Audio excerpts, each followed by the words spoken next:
Hey there, this is Dr. Simon Whittaker, your relationship and sexual integrity coach, and we are here today talking about sexual integrity. And in particular, we're talking about this, integrity versus addiction, and the stigma associated with the second term, that term addiction. Hey, I'm excited to be here with you, and we're going to dive right into this. One of the things I talk about is the concept of integrity versus addiction. When we think of addiction, we often think of a situation in which things have gotten so bad that somebody has to get help. There have been some pretty severe consequences. Maybe somebody's lost a marriage or a primary relationship, or they're about to lose one, or they've been fired, for example. Maybe looking at inappropriate material during work hours, or maybe not during work hours, but maybe on work equipment. Because these days we have a lot of people who are telecommuting, so they're working from home, they're working from remote locations, but may still be using company equipment. And so I want to just draw a distinction between these two and share a little bit with regard to what's really important in my perspective. So my perspective on it is that this is the one that I try to work with regard to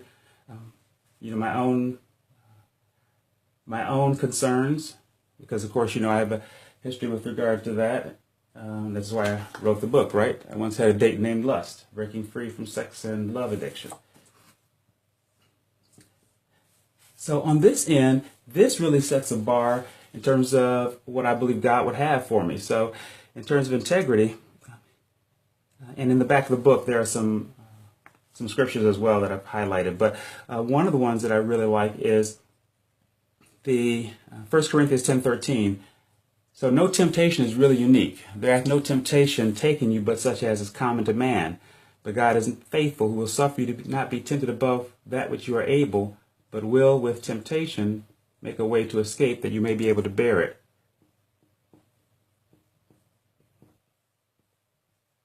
Ten, 1:3. And Matthew 5:28. Whoever looketh upon a woman to lust after her has committed adultery with her in his heart. So I like this because it starts at a different place. Matthew 5:28. And addiction is the other extreme. So this is where this would be God's standard.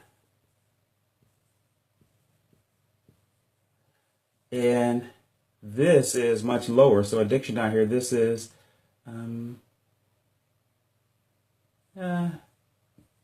today's cultural standard.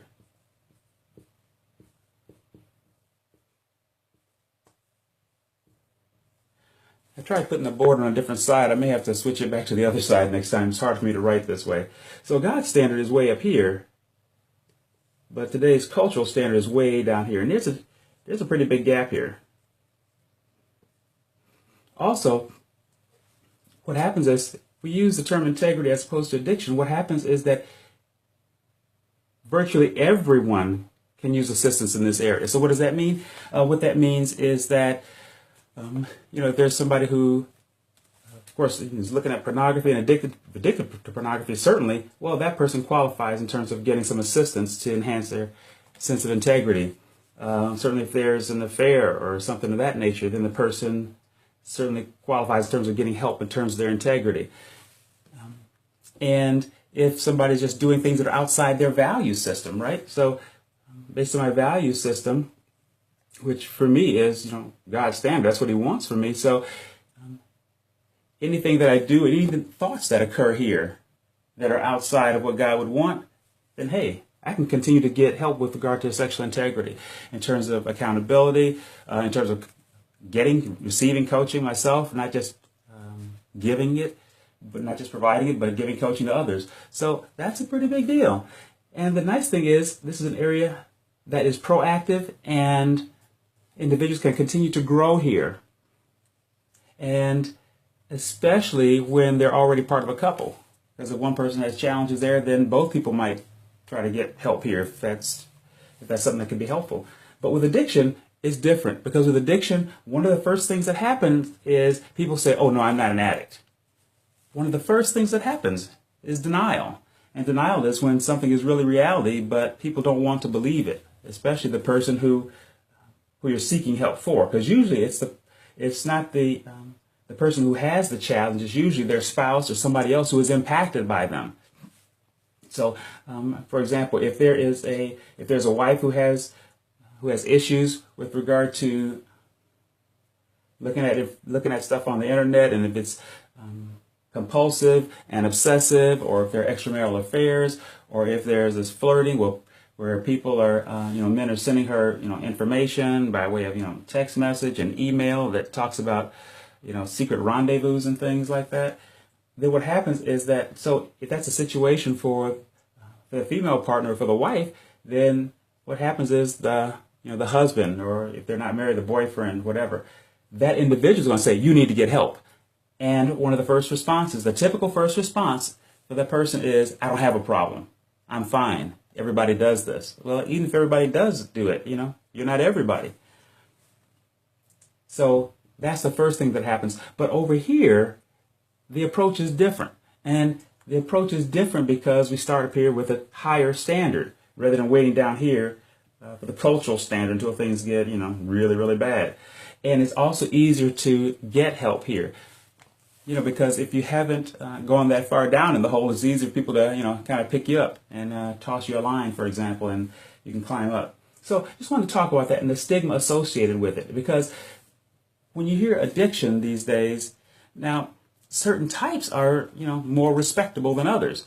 For example, we've heard politicians and business professionals say things like, I'm a workaholic.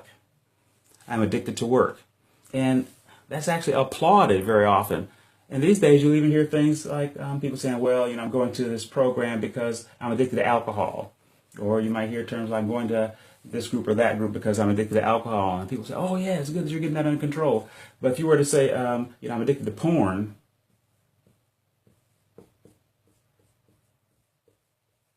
nobody's going to say that, okay? That is not something people talk about. So it's almost like it's taboo to talk about it, which means it's taboo to get help for it.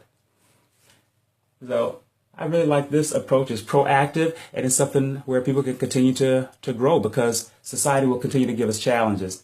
Hey, this is Dr. Simon Whittaker, your relationship and sexual integrity coach. For more information, I'm tripping over my words.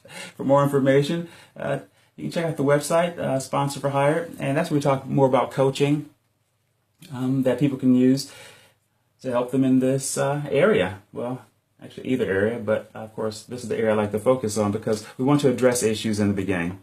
I'll see you here next time. Take care, and God bless.